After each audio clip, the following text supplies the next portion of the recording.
What is going on, everybody? It is the Going Over Big Time podcast. I am Mike Charlip, and I am here once again with my co host, Alan the Cantastic.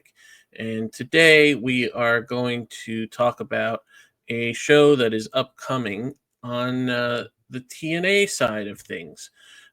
So we don't talk about TNA that frequently because a lot of times there isn't really that much to talk about. Um, I don't get to watch TNA weekly. I watch it here and there when I can. I watch the pay-per-views, but they have one of their bigger shows of the year, Slammiversary, coming up, and they have a pretty solid card that we're going to talk about and talk about what we think will happen with the matches that are going to happen as we are recording this week of All In, which is taking place on Saturday, as well as also on Saturday, Great American Bash on the NXT side, and Saturday Saturday night's night. main event will be taking place in the evening, Yes. and And then then Evolution will be on that Sunday as well. So there's a lot of wrestling happening in the next week, as well as the coming weeks, as the show we are talking about is taking place on the 25th, I believe. it is actually on the 20th on the Oh, the Sunday, 20th. right Sorry. in your backyard, Mike. It's at the UBS Arena in Elmont, New York, which I believe is in Long Island. That is correct. It is about 30 minutes away from where I am, but I am not attending because I cannot afford it. I am let's just say going Holy through. shit! Wait. You went to Grand Slam at Long Island, and you're telling me you can't afford a TNA show? That What? was years ago when I I, was not. That was years ago when I was not paying the amount of money I am now paying to live. yeah, I just think shit is like all overall more expensive. Uh, Yes. like I'll give you another example, non-wrestling related. Dua Lipa is coming to Toronto as part of her tour, and I really wanted to go see it. It's on September 1st, but the nosebleed Uh huh. tickets the minimum is like $250 to $300. So my That friends was sounds about telling right. me, yeah, my friends was telling me you're better off like going the day off and like looking for scalpers, seeing what they can offer. And I'm like, I okay, mean, I don't want I to. guess, I don't want to talk about New York ticket prices yeah. because Anyway, but they will yes, this shock. is a They will shock you.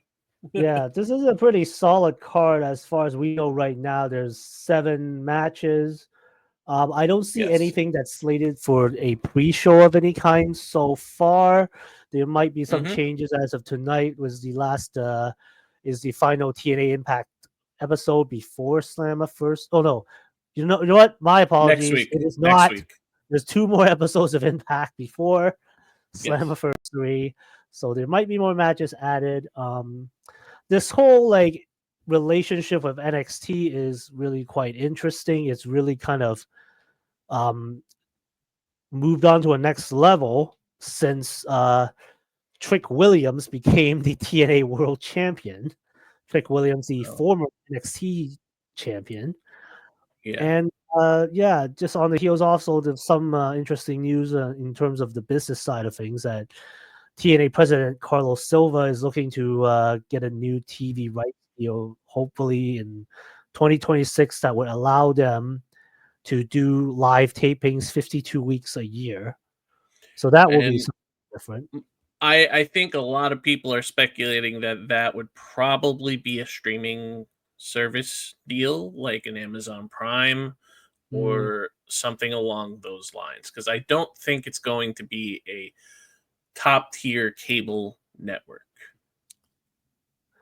no, I mean, yeah, I mean that's true. I mean, right now they're on Sportnet 360 in Canada, um, and of Access course on TV and Access TV, which has always been a very minor station. Has always never been really a yes. sports content Well, channel, but and the company that owns TNA owns that network. Yeah, yeah. So, and Access is not a very um what's the word I'm looking for? Accessible channel. Yeah, I can't find access. I don't. I Yeah. have tried my best to find They're it. they're not on a lot of services. Yeah, That's the issue. that is Um true. so and this is kind of an issue that we've seen a lot in like I mean ROH when ROH was still its own company had a lot of issues with finding a network as well. And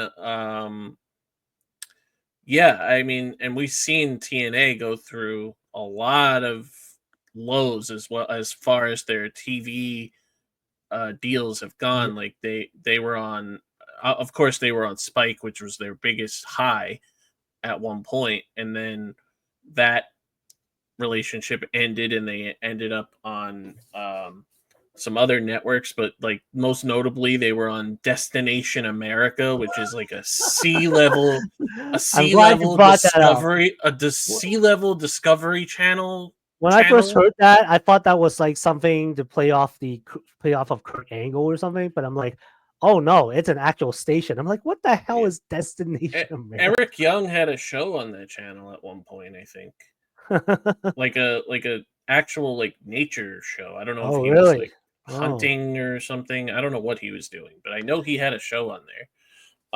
But yeah, and Destination America was also not a very accessible channel. So that has been a big issue for TNA, obviously, and so TNA has had relationships with other companies before, and I would say that like the one with WWE has I think helped them more than their relationship with AEW. Hmm. However,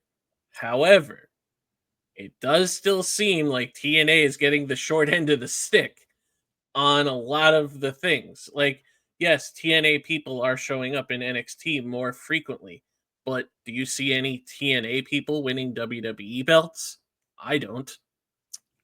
Well, based on one of the matches we are seeing, I don't know. I have an interesting prediction, but we'll talk about that later. I will say there, yeah, like you brought up the good point when AEW and TNA did their or Impact Wrestling did their partnership, very one sided. Like I really didn't understand what the benefits was other than to push Kenny Omega to the moon at the time. Hmm. This one seemed at first it started off really slow. They put the NXT talent that were going over there were very, I would say, minor. I think it was more just for those particular talent to get their feet wet a little more.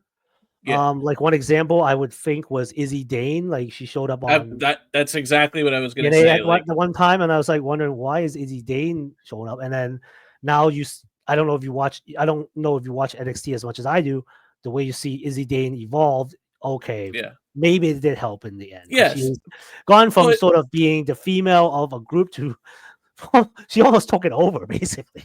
well, even to that point though, like you mentioned how it started, the relationship started a little slowly. You had the bigger names in TNA showing up in NXT, Hmm. while at the time you just had the lower tier NXT people showing up in TNA. Yeah, That yeah, that is not that's not that those aren't even terms. yeah. Like Well now I think it's now it's gone different. way better, way better. Like you had Obafemi show up on NXT as the NXT champion. Um, Trick Williams being the TNA champion, that's one thing. But you had Joe Hendry and Mike Santana now making some regular appearances, as well as Masha Slamovich just showed up. Um, I'm trying to think. First Class, AJ Francis and Casey Hmm. Navarro have shown up. And on the flip side, JC Jane has shown up as the NXT Women's Champion. Um, the I would guess you call them the Shield wannabes, Dark State, have shown up to Hmm. attack Matt Cardona. So I think we'll really have to see how Slammiversary unfolds to see if there's anything new that's going to be developing with these Yeah, sort of crossover and storylines, right? like obviously we've also talked about in the past about how like a lot, like you mentioned, AJ Francis, Ash by Elegance has shown up in NXT. Like, it still feels kind of weird that people who have gotten fired by WWE are going to TNA and then showing back up in WWE as their TNA personas. Like, it just doesn't feel right. Like, obviously Zachary Wentz has kind of always been Zachary Wentz, but when he was in WWE, he was Nash Carter, Nash Carter. which is a horrible name, but like it it was just weird because I'm used to seeing him as, I mean, I saw him as Zachary Wentz before, but I got used to seeing him in WWE as Nash Carter. Oh yeah. So So when he on showed the but on the flip side, I am now much more used to Wesley being Wesley than Desmond Desmond Xavier. Xavier, And when he yeah, like popped back up on TNA with his new buddies, the big guys, yeah. he was just called Wesley, which fits the new character for him because he split off from the Rascals. But yeah, but like, and we also saw like I mentioned Ash by Elegance. When Ash by Elegance made an appearance on Yes, NXT, right. Vic Joseph didn't know what to call her, so he He also almost didn't know. He also didn't know what to call half of Santana's moves. yeah. So he almost called her Dana Brooke, and then he had to Right. stop and be like, "Oh, Ash by Elegance is Yeah, here." and I think AJ Francis got called Top Dollar for like a split second. Yeah, I mean, I think I think he can still kind of pass for that name though, even if that's. I mean, that's not. I think he was using that name a little before, but either way, it is just it like Matt Cardona, for example. Like, I don't think he actually has a contract anywhere. So it wouldn't really matter if he showed up in NXT as Matt Cardona because I think he wants to go back to WWE anyway. He can't stop talking about WWE when he's not on WWE shows. So and his wife is there. So Mm. um but yeah, I don't know. It's just odd when you see like those people who were in WWE who are now in TNA, and if they have a different name, like I wouldn't want to go back if I was like Indy Hartwell, for example. Like, Indy Hartwell got the call up, and then they did absolutely nothing with her. So now she's in TNA to make a name for herself outside of WWE, and then you're gonna tell her like, "Oh, well, we have this partnership with WWE, so go back to NXT." She shouldn't want to do that, you know. Um, so I don't know. It's a slippery slope, in my opinion, for those people specifically. Yeah. Like, and I don't y- think we're ever going to see Mustafa Ali in NXT. No, I don't think so. No, I mean, but Elijah did pop up a couple of times That was before he was yeah, sidelined by an injury. So I think I guess at the end of the day, it depends on the person, right? yeah, Yeah, I think we should get into the matches. yeah. And then we could probably expand on Sure, a couple more sure. things. All right. Um, let's see. I guess okay. I'm gonna just sort of like guess what the order this is gonna be in. Yeah, The do whatever first it is. match, as far as I can tell, will be for the X Division Championship. Moose will be defending his championship against the young Leon Slater. Leon Mm-hmm. Slater from England, born in 2004. He is 20 years old.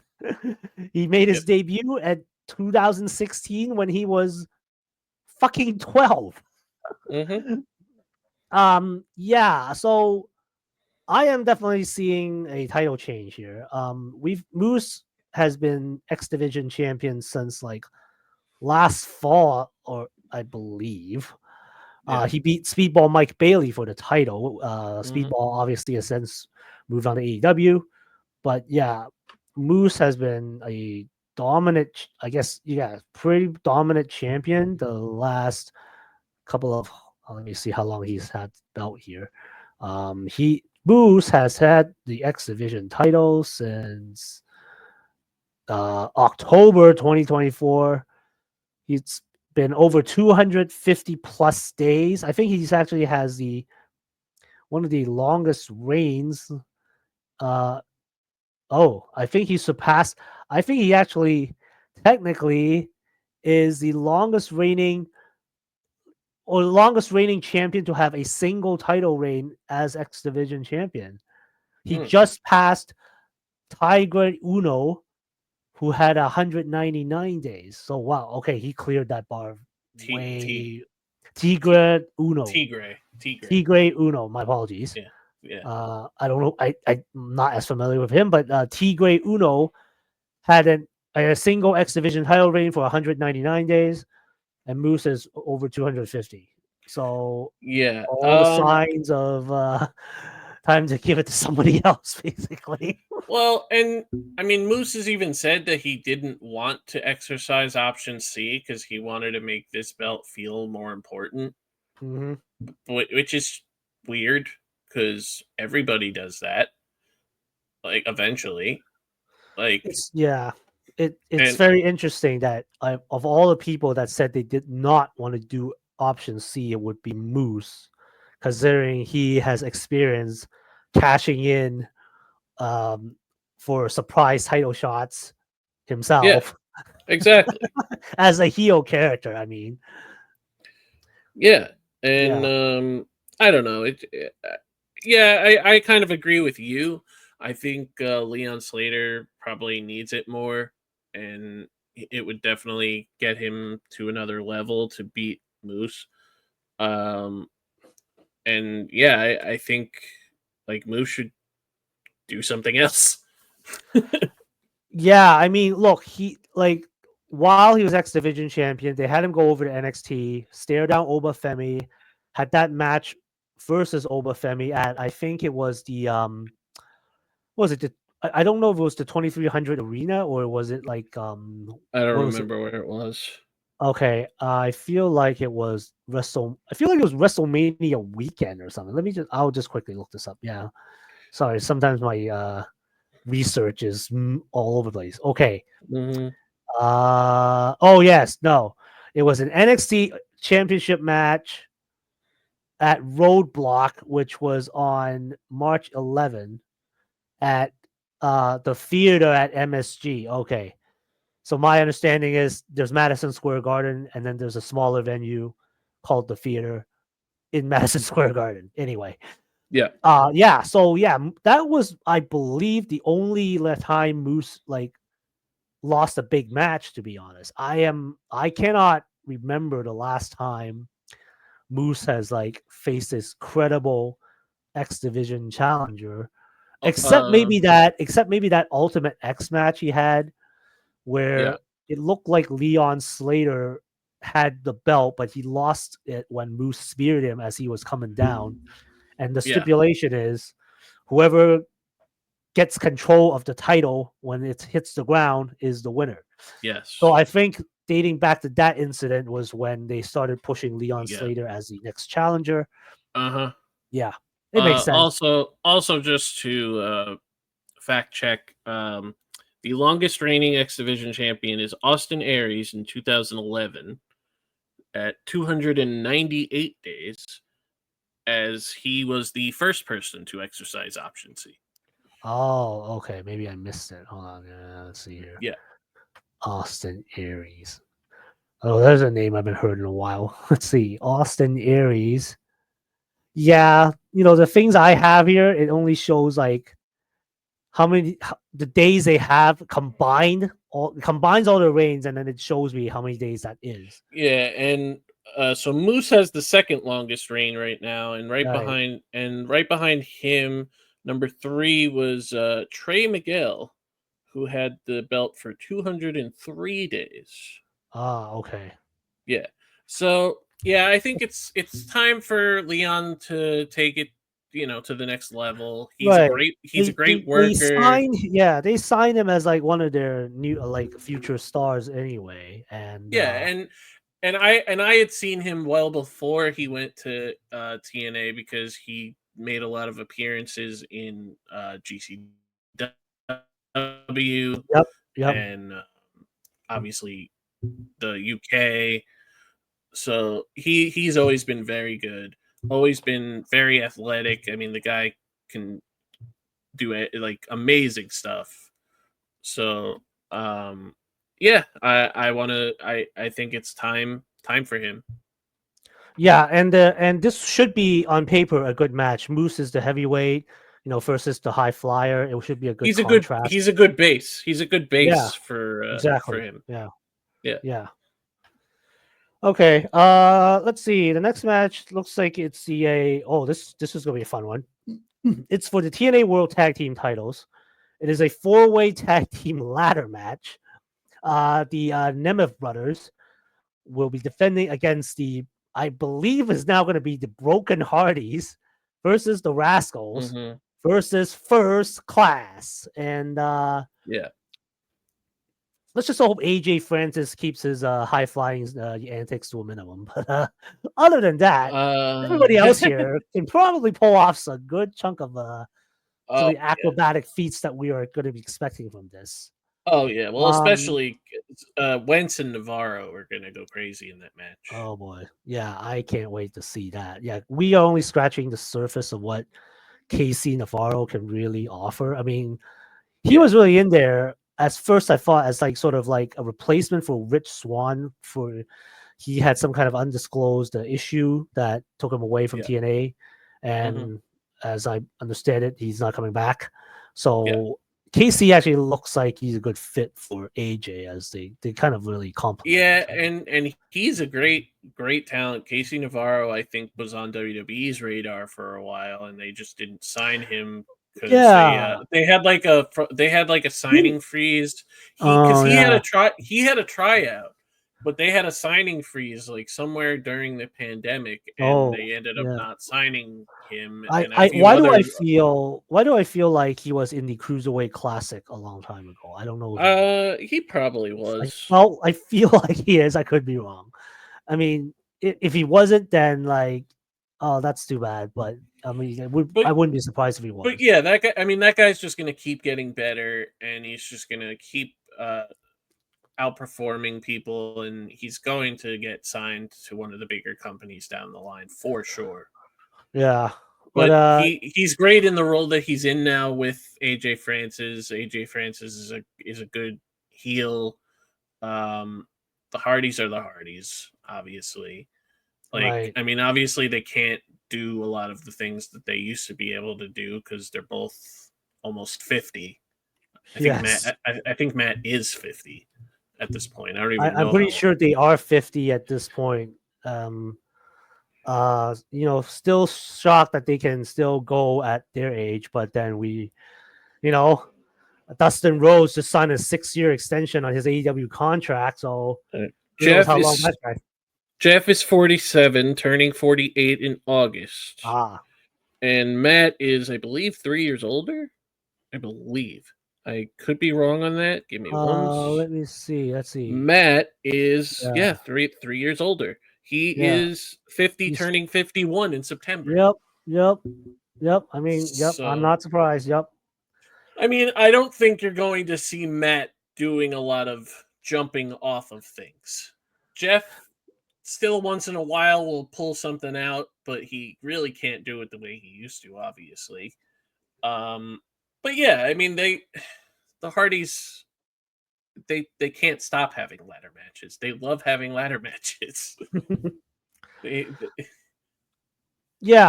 I mean, the Nemeths have held these titles since Rebellion back in April? Yeah. Yep. And I mean, since like Nick turned heel along with Ryan, this was eventually where it was heading into. And I mean, I have to say, in comparison to the New Day's tag team title run, the Nemeths have had a way better run with these than don't even get me started. Don't even go there. Right? Don't even. But I don't know. Started. I don't think that they're retaining. I don't see the Nemeths really needing these, and I say the same with the Hardys and the Rascals. So I really think this is the time when. First class, it would make the most. I think it would make the most sense to give it to First Class because it would help to get that talent, get that duo over Yeah. to an even bigger level because they're killing it right now. And like you said, like the Rascals really don't need it right now. Um, I mean, it's hard to say what you do with the Rascals if they're not in the tag team division because So so I don't recently, see Wentz as a singles guy. yeah, well, I don't think Wentz or anyone else would have a choice in the matter. I did see Trey Miguel recently tweet out uh, as of today that he requires some minor surgery. I'm gonna let me pull up the tweet here so make sure I have all the facts correct here. He says, as of 5 hours ago, after Slammiversary, I will be undergoing hernia surgery. I was given a choice and it chose to be there. I will give it my absolute best because that's what TNA deserves and you, the fans. A full recovery is expected as this is minor surgery. Thank you for all the well wishes and messages. Apologies to anyone I missed and they get to reply to. So I looks like Trey will be taking some time off. After this match, After this match. which Yeah, which confirms they're not winning. I think. yeah. Whoops.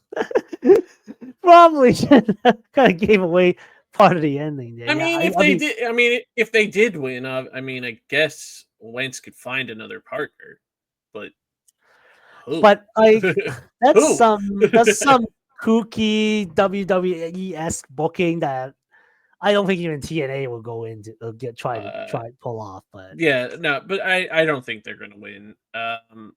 no, They're literally the they're only team I literally in see this here, match. yeah, They're in this match for Wentz to jump off of stuff. right, and That's yeah, that's why seriously, the only team I see credibly winning this and actually needs the titles is AJ and KC.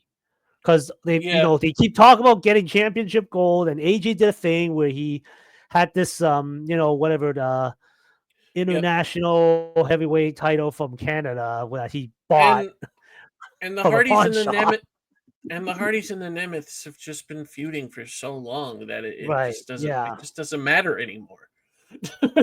Yeah. It really, No, this might just spin off into another weird yeah, broken rules match or whatever at some point for them. But yeah, yeah, first and you class. don't need titles for that. You don't need Yeah. titles for that. Yeah. So yeah, my clear prediction: first class will bring home the money, money, money in the Yep, form of I tag team gold. I agree. I mean, I think we're going to probably agree on a lot of things here because Yeah. just everything seems to make sense. I mean, Yeah. obviously, things in wrestling make sense all the time. That doesn't mean that they're going to do it because it makes sense, Yeah. and It's that the goes stuff for that every doesn't make company. it's the stuff that doesn't make sense that ends up being like a 2.5 hour long episode. Yeah, Anyway, we got a couple of just regular singles matches coming up. The next one is well, Tessa Blanchard versus Indy Hartwell. Speaking of Indy Hartwell, hmm yes, Tessa and Indy will go one on one. Apologies to listeners out there. I haven't really followed this much, but I guess the only reason is Tessa is being Tessa. She doesn't like anybody. yeah, I'm just assuming based on her character. I am not assuming based on any real life situation. But yeah, they put her in a feud with Indy Hartwell, who TNA has signed. So it's like, you've got your new person versus the sort of established person in TNA yeah, for what it's worth. And yeah. I don't really, you know what?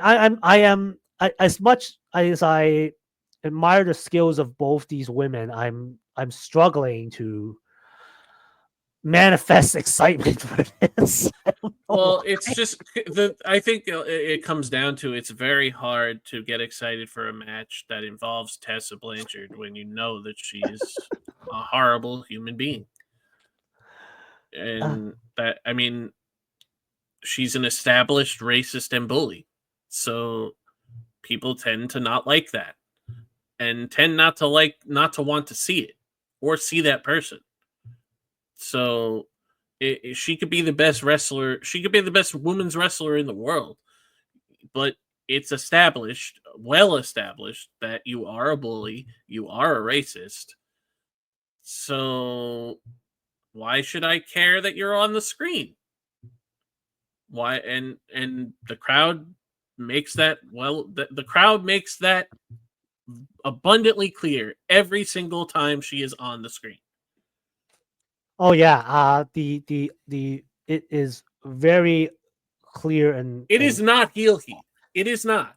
it is not heel heat. It's not pumped in sound. It's clearly they're clearly shouting "You're a racist" at her every time she appears in the ring, Yeah. and it's unfortunate. It's really don't want to see this kind of thing, And but you know, it sucks because then you have to feel bad about for every single person that has to face her, because they have to deal with that instead of having a good match, which this is probably going to be a good match. The problem is that the chants are going to drown out the ability to enjoy the match. right? And that is just going to continue to happen with Tessa, and it's not going to change unless she makes a lot of changes in her life and actually has a public apology and means it and shows her colleagues that she means it. Everybody is well aware of the person that she is, and they make it well aware whenever she makes a social media post, which is very rarely, because every time she does, she just gets attacked because she Yeah, deserves it. I And mean, I'm reading up the incidents that like that cause people to say she's a racist. I mean, it happened about 5 years ago, and to my recollection, she's never really addressed it any more publicly than. And in some instances, I think sometimes she's kind of leaned into it, like that's it's the sort of like that also doesn't you help. know, it's kind of just like okay, yeah, like she acknowledged that she has like the haters, and she just kind of like takes it in and just like yeah, Well, okay, hate me, but whatever. then but then she tries to dress like she's from Mexico. And like you've seen how she dresses. Uh, well, she did live. Like, She did live. My understanding is she lived there for a number of years, well, stemming from yes, her marriage to a Mexican wrestler. She's the, currently the dating another luchador from I think yes. I can't remember who. She was I think just previously someone named married. She previously married to Daga. Yeah, Yeah, but Doc. she's with somebody else at this moment. But yeah, they divorced back in like 2023. But Yeah. as far as I know, she's dating someone named Esfinge, which I think is some Yep. guy from CMLL. AAA. Oh, CMLL. Okay, okay, Yes, yeah, Esfinge has been on AEW. right. Well, I mean, I don't know. Like, do you think it's like cultural appropriation when she comes out and calls herself Diamante when the actual wrestler named Diamante Well, she uses that got. I name? mean, social media took care of that. You're like, hey, yeah, Diamante basically takes a picture. Hey, here's my copyrighted certificate from that Yeah. lawyer. Jesus, Yep. I was like, It I don't know, man. it there's really there's no saving it right now. And like I said, the only way that Tessa will ever get over the hump of any of this is if she proves that she actually wants to change. And she doesn't. It's very Hulk Hogan. He does not Mm, want to change. He is a racist. yeah. Well, Hulk Hogan, I think the ship has sailed on that guy. I mean, the guy is when you're Yeah. like 70 plus, it's hard for you to change your Well, mindset. and she's like 32 Yeah. and she doesn't want to change. Mm, So it's very hard to support somebody even when they are such a great wrestler when they don't even try to fix any of those issues. The issues that they caused. She's never apologized publicly or privately, as far as I know. Everybody that has had something to say about her, it, whether it be Chelsea Green or people that have worked with her in the past, everybody says the same thing. I don't think I've ever seen anybody say that she's a good person, ever, except Moose. Hmm. Well, maybe I don't know. That just shows a bit of character for Moose, just trying to stand up for a colleague. But beyond that, Yeah. it's anyway. I mean, as for the result Yeah. of this match, I'm just gonna So, say and it's like I either said, indie I or feel bad. I feel bad. feel bad talking about this because we don't really care. I feel bad for Indy having to deal with the background of this, but I feel like Tess is probably going to win. Hmm. Yeah, I don't know. I will say Indy wins by DQ Well, because I feel that's like they want to stretch this a little further or something. I'm just gonna throw it out there as a wild prediction. But sure. yeah. Anyway, at this point, that's it. That's all I have to say about this. Yeah. The next match is it's a shocking reunion that I didn't really see coming.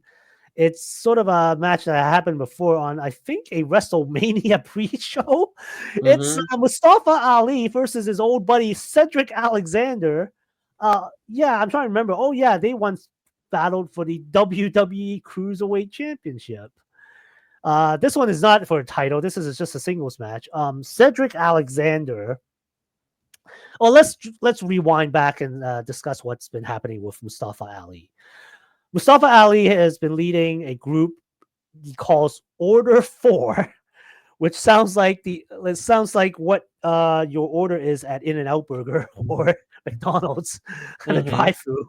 But Mm-hmm. anyway, Mustafa's still doing his sort of like political leader gimmick.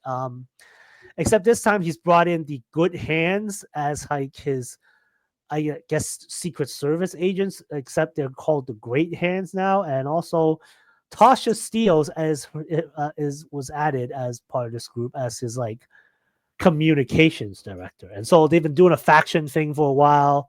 What really started going downhill was when Mustafa Ali at Rebellion lost a false count anywhere match to Mike Santana.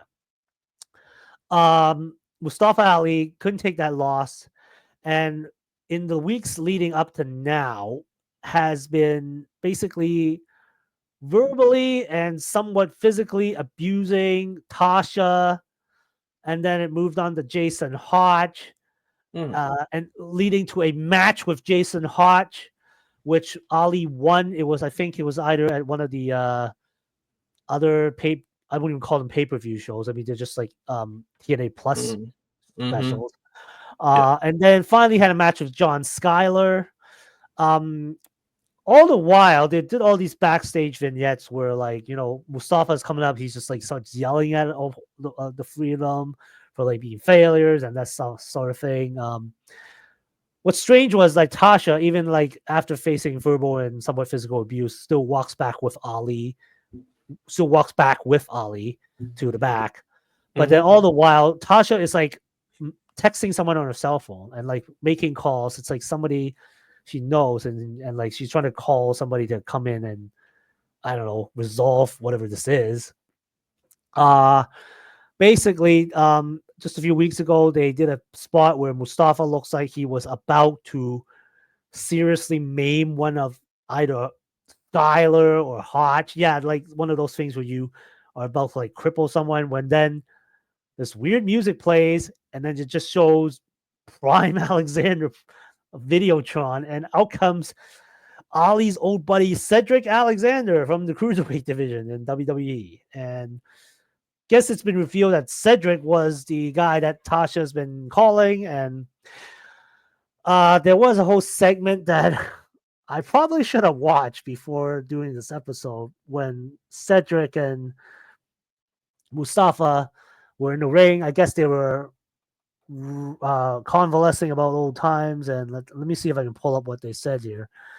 So he made his debut. Actually, Alexander showed up on TNA on June 20th episode, saving basically Ali's entire faction from an attack by Ali. And so this led to like what I believe is happening tonight is Cedric Alexander is actually going to team with Skyler and Hodge, against, I think, Ali and partners of his choosing. I'm gonna have to pick. But anyway, all of this is leading to basically a rematch from random or like a WrestleMania. 34. Oh no, like okay. So what happens is okay. So Alexander and the Great Hands are gonna face Mustafa Ali. They're gonna face Mustafa Ali's Secret Service. So basically, those guys are dressed up like Secret Service agents. We don't really know Hmm. what their names are, but yeah, I'm sure they're wrestlers. yeah, obviously, but no surprise who's winning on that one. But Hmm. yeah, basically Alexander and Ali are going to face each other at Slammiversary because of all this. I'm sure it's going to be a hell of a match. They had great No, chemistry yeah, back in the I day. still remember that. Um, they had great matches back in 2018 when they were doing what they were doing, and yeah, I actually think this match is one of the ones that I would look most forward to when I watch the show. Um, because yeah, they're gonna kill it, and hopefully get a good amount of time to do it. Um, the character stuff that Mustafa Ali is doing right now is very uh I mean It's with the way American politics are going right now. Not yeah, but I feel like he kind of trends. So he had a first run in TNA, was X Division champion for a while, lost yeah, it basically last year, and then he wrapped up his time there, and then he came back. I think he kind of changed that gimmick a little. It went from like the yeah. politician to more of like the cult leader. Um, Uh-huh. I'm actually watching a sort of like video package of like Uh-huh. Cedric and Ali in the ring. They're talking about. I guess Cedric's whole point is like, where's the Ali that I knew from before? And they actually had old clips of them looking as though they're from the Indies. Mhm. To like clips from them from they were on like 205 live. This might have been from their WrestleMania match. Yeah, Yeah. interesting. This might have been a fan made video, but there's like clips of Mhm. yeah Ali and Cedric in their Well, match at WWE. because they were considered the heart and soul of the cruiserweight division. Yes, So at the time when the cruiserweight division was still a thing, yes. um, uh, and they had probably the best chemistry of anybody in that division um, at the time. And yeah, I think the right call would be for Cedric to win, but I don't know if he is. Um, maybe a big loss on a pay per view on one of the bigger pay per views would be like a wake up call for this character of Mustafa Ali. Um, but either way, the match is going to be great. Mm-hmm. And yep. Yeah, Well, we'll see what happens. Okay. So the next match. Oh, I mean, I'm not going because it's going to be a bad match. I'm just saying I feel like the outcome is already determined. It's the TNA Knockouts World Tag Team Championships. hmm, As we mentioned before, the Elegance brand, Ash and Heather by Elegance, accompanied by the personal concierge and the woman now known as M by Elegance. They will take on the returning inspiration of Cassie Lee and Jessica McKay. Um, sure. yeah. So I um, am definitely thinking, yeah, welcome back, Inspiration, our new yeah, future TNA Knockouts Tag Team Champions. yeah. I think it's pretty obvious they're winning. It's cool that they're back and wrestling again, and um, I wouldn't be surprised if they show up at uh um Evolution, Mm. make an appearance, maybe even get added to that tag team title match, even though there's already 4 teams. Yeah, so that's interesting. See, that tag team, if we could do a bit of an aside here, that tag team title match at Evolution, it's Raquel and Roxanne, or let's just Yeah. call it R and R will be defending against the Kabuki Warriors from Raw. Oh wow, they're back. Uh, The very odd coupling of Charlotte Flair and Alexa Bliss from SmackDown, Yeah. And so Ruka Zarya from NXT. They Hmm. never said anything about not including a A TNA. TNA There you go. team. I mean, Yeah, I'm sure WWE would love to have them back, even if it's just to make a cameo. yeah. But But here, I, I wonder if they're gonna come out as the Inspiration or the Iconics. well, if they bring the belts, uh, if they win this match and bring the belts, I would say, Oh, oh no, yeah. oh well, no, that's No, this no, no, match is no, happening no, no, no. after. Slammer, no, no. This Yes, match is yeah, yeah, this yeah, match yeah, is yeah. The Sorry, Slammiversary match I is misspoke. happening I after the miss. Evolution match. Yes, that's But correct. that I would be a miss. hell of a thing if the Well, TNA wrestlers won the WWE Women's Tag Team titles and took them in the Slammiversary. How yeah, crazy would that be? Making a title versus title yeah. match. Sorry, I misspoke. That's fine. That's But yeah, fine. yeah, yeah, yeah. There's not much you can say about this match. I don't think it's going to be a knock your socks off wrestling match. No, Uh, a lot of I mean, posing, a lot of theatrics, but yeah. I always thought that Cassie was a very good wrestler.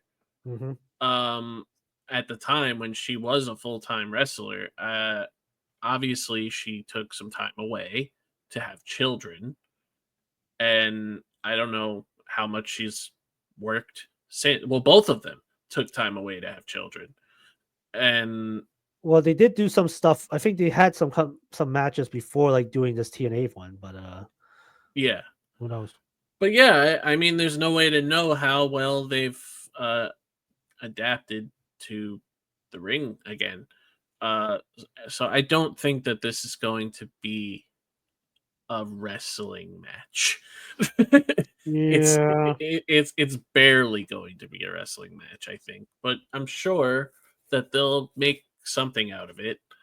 Uh, Ash was always a pretty good worker, always has been a pretty good worker, and Heather is a good wrestler. Um, she just is doing this, so yeah. Um, I guess we'll see how this match goes, but I do think the Inspiration is going to win. Yeah, speaking of we were speculating randomly about like some kind of title versus title match. Well, the next match that's happening, and we're coming up to the end of the matches that we know of are happening. Hmm. It's for the so it has originally this was Masha Slamovich defending the TNA Knockouts Championship. It has now been changed to a title versus title match for both the TNA Knockouts Championship and the NXT Women's Championship. Masha will be facing either JC Jane or Jordan Grace, depending on the outcome of the aforementioned women's match at Evolution. As JC Jane, the Yeah. NXT Women's Champion, will be defending against Jordan Grace. So when this match was originally announced, I Yes. immediately thought Jordan is winning, but but that has changed Ah, Be- because of Blake Monroe. ah.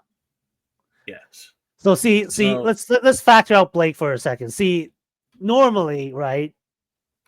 I would assume that we would want to see Masha versus Jordan because there's more story in that of course, than Masha facing JC. No offense to JC.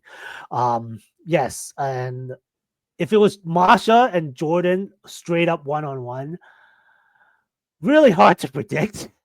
Like yeah. I can see either women coming out of this with both titles. Now, Hmm. you have mentioned Blake Monroe. Please care to explain. So they're doing an angle recently where Blake and Jordan are teaming. Yes. There's there has been speculation most recently that Blake is going to be turning heel sooner than later, and I think that the best way to do that would be to cost Jordan the match against JC Hmm. and build to Blake being the one to beat the uh, NXT Women's Champion down the line. Um, Interesting. because they seem to really enjoy putting obstacles in front of Jordan. Like, I don't know why.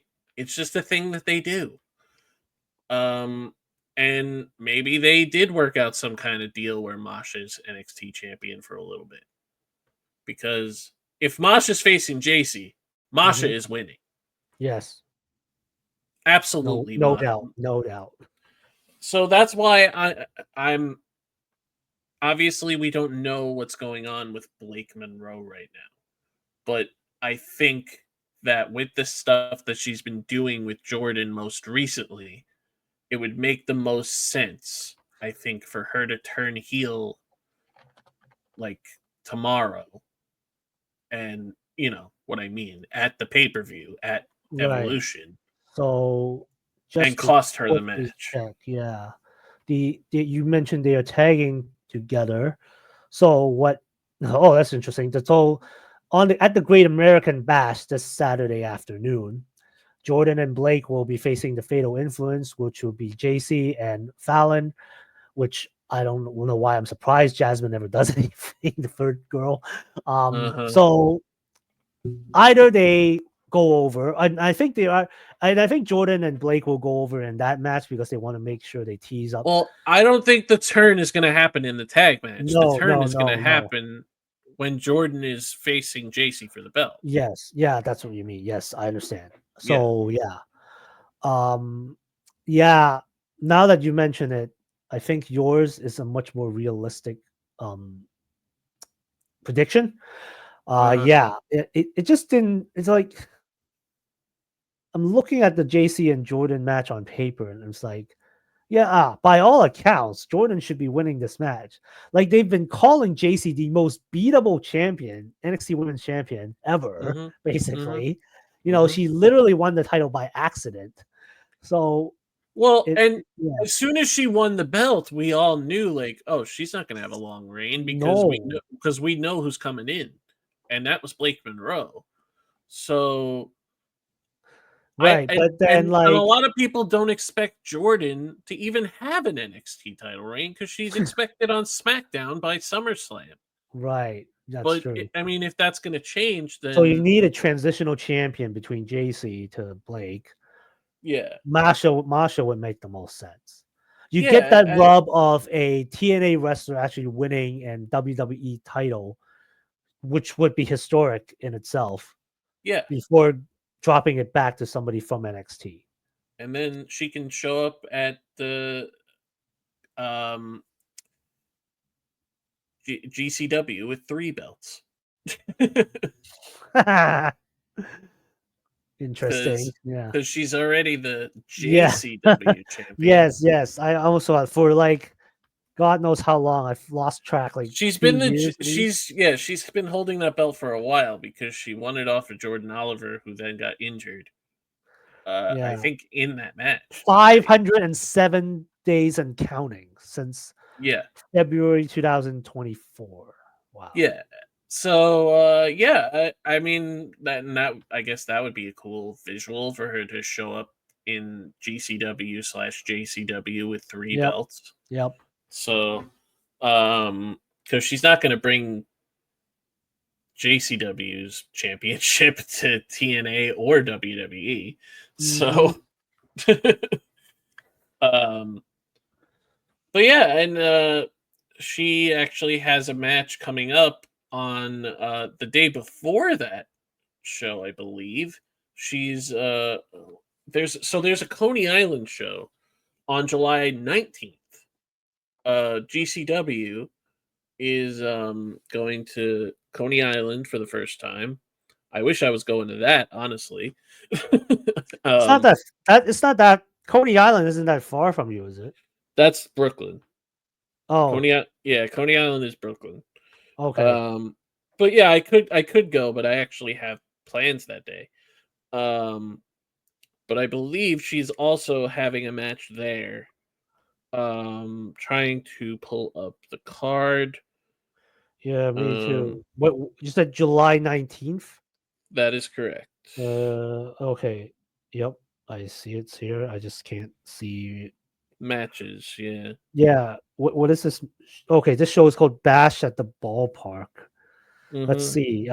Masha will be facing. See, oh darn! This graphic just shows Masha Slamovich will be there, but Yeah. doesn't say who she's facing. Yeah, GCW doesn't have like a big like uh website like to show off their matches and stuff.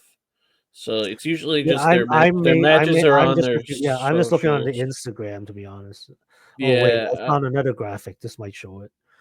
Let's see. Oh darn! It still shows Masha just being there. yeah. Anyway, I'm sure she's going to have a match there. So she's going to be in New York on the already be in New York on the yep. 19th. Well, So, I mean, she is from New York. I think we can. yeah. Some So of us know yes, who know. she was raised in New York. Yes. Trained by Johnny Rods. Hmm. So Yeah. yeah, I love Masha. Masha's always been a great wrestler. I remember seeing her for the first time at an indie show a couple of years ago and thinking she was great. Um, so yeah, I think if she ends up facing JC, they'll still have a good match, but I do believe she will win. Yeah. So my way to say this is if it's if it's JC versus Masha, Masha's winning.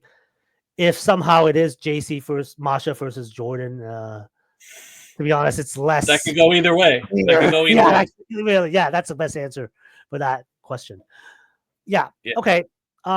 So we are coming to what I'm gonna assume is the main event of Slammiversary.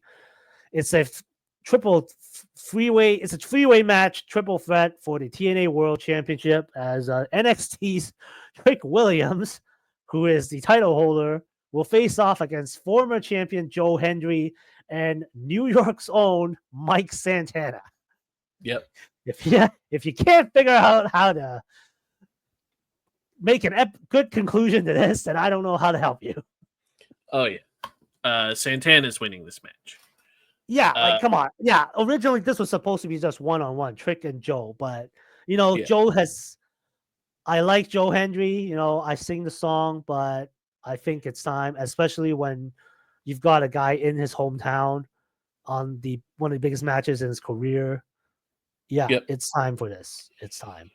And So I I think that this should be a great match. Obviously, everybody in it is a great worker, great wrestler. Um, Joe has he's been like banged up for a little while, I think, but he's still going and killing it, and he's over. I mean, there's people who know who he is but don't know what TNA is, and I mean that's a big deal. He's mhm. um Trick Williams, I think, is main roster bound as soon as he loses his belt.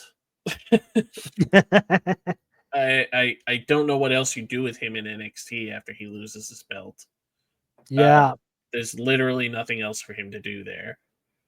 Um, I mean, I don't, and I also don't even know if that's a good thing considering what they're doing with Mello in the main roster. But um,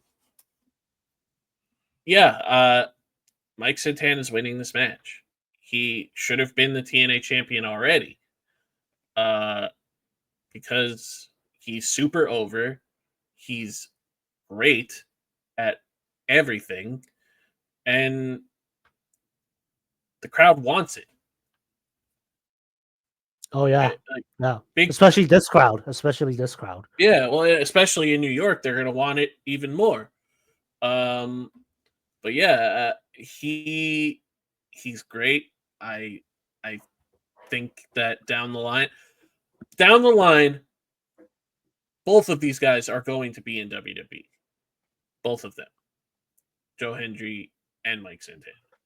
Yeah, I don't know what Joe's contract I mean, status is. I'm I don't assuming know contract status for either one of them, yeah.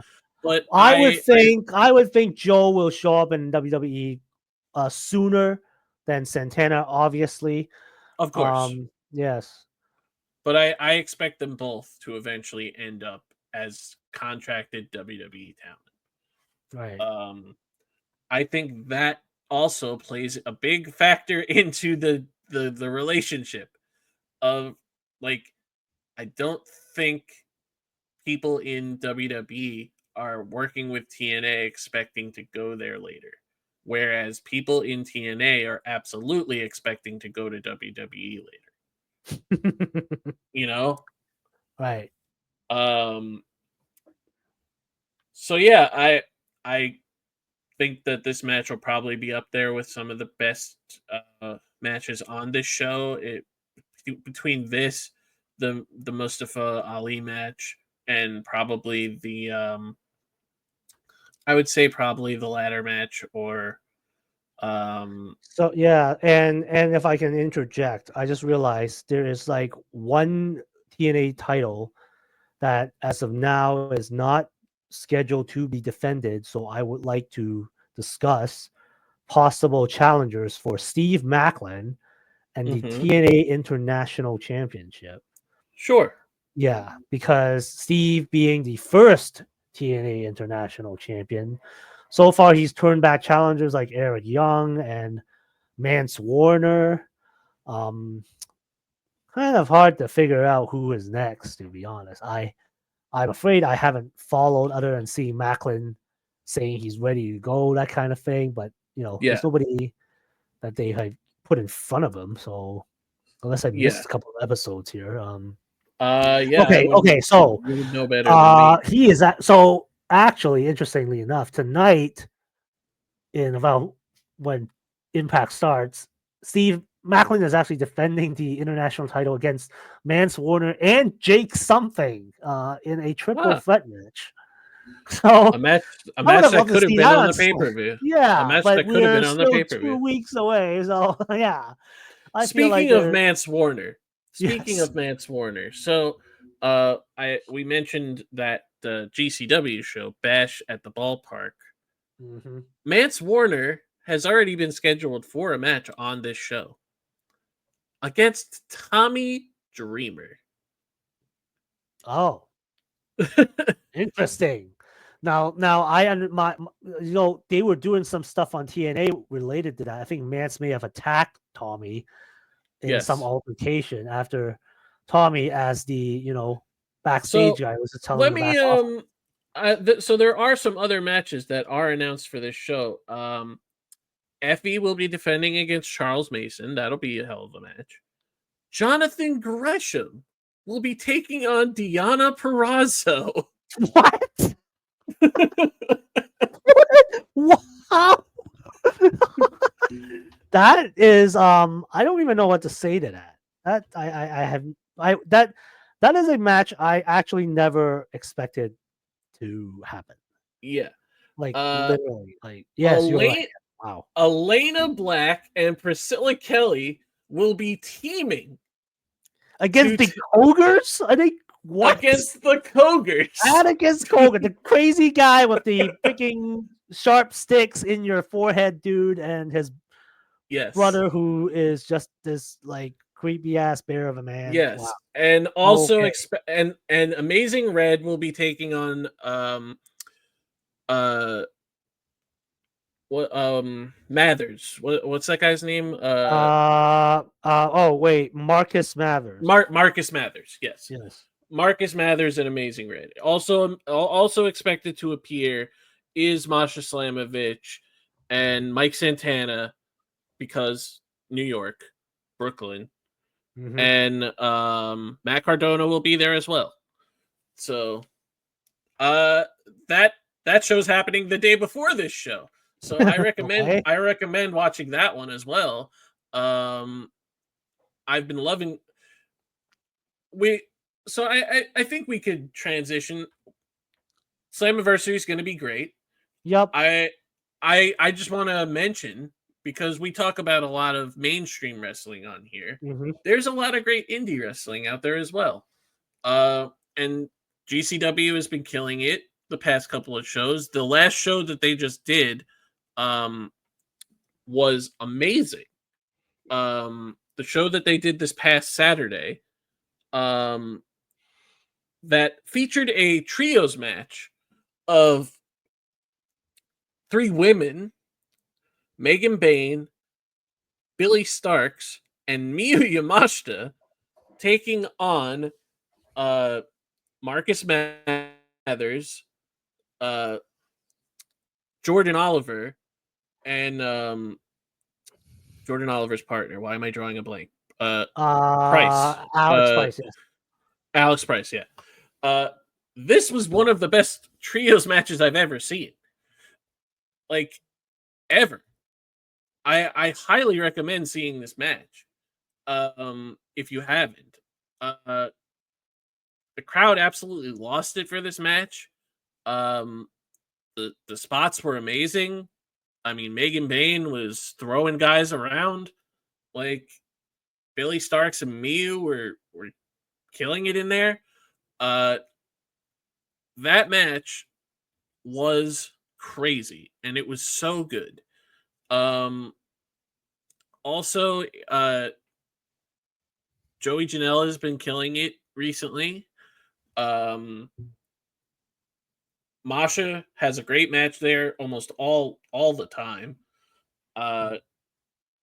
Yeah, I highly recommend if you're not checking out indie wrestling and checking out GCW, you definitely should.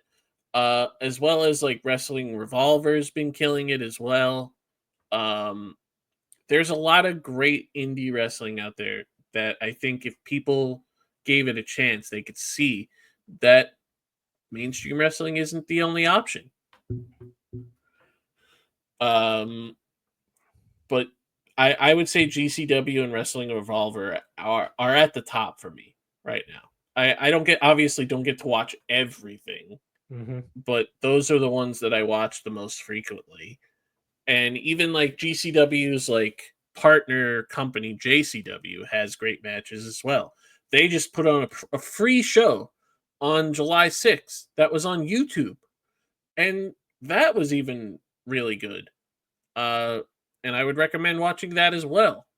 And yeah, and I would actually recommend, speaking of which, I would actually recommend watching Maple Leaf Pro Wrestling. Mm-hmm. So they actually put their recent show from May, Northern Rising, which happened at the old Maple Leaf Gardens, on YouTube. It is 2 months later, but the whole thing is free on YouTube. Uh, so I saved myself a couple of bucks of not having to buy that show. I mean, it's it's a couple of months old, but yeah, still great. Some solid matches. I'm still going through it right now. There is a match with Gabe Kidd and Mike Bailey and Michael Oku, triple threat. Very good, very good. And yeah, actually, Maple Leaf just concluded a show from Montreal just this past weekend. That should be a good one to look into when if you want to purchase it off Triller TV. But yeah, like you got another option up here in Canada in terms of like indie wrestling, along with of course GCW, that kind of thing as well. So Yeah. So I think with that, we're going to call it. Um, we will be back, obviously, after All In to review that show. I'm sure that we will have a lot to say about whether or not we are satisfied or not with the main event, because a lot of people are riding on that going a certain way. And and again, I've mentioned numerous times in the past, I love John Moxley, but this reign needs to end. if it doesn't end at All In, okay, we'll talk about All in our next episode as we are going Of to course, review it with a of special course, guest. But it's like I just can't drink on. it needs to end. It needs to. That's all I'll say. But yes, I'm sure it'll be a hell of a show, and even some of Evolution will probably be very good as well. Yeah. Okay. So that is going to do it for us. Make sure to go to our linktree /going over big time podcast for every option to watch and listen to this podcast, as well as our social medias for ourselves personally and the podcast itself. And Alan, just give us your closing thoughts. Yeah, well, thank you very much, everyone, for listening. Please go and enjoy all the great wrestling that's coming up in this weekend, as well as obviously Slammiversary and all the subsequent shows that are coming up. And just try to enjoy what we love. Yep. And that's going to do it for us. Have a good one, everybody.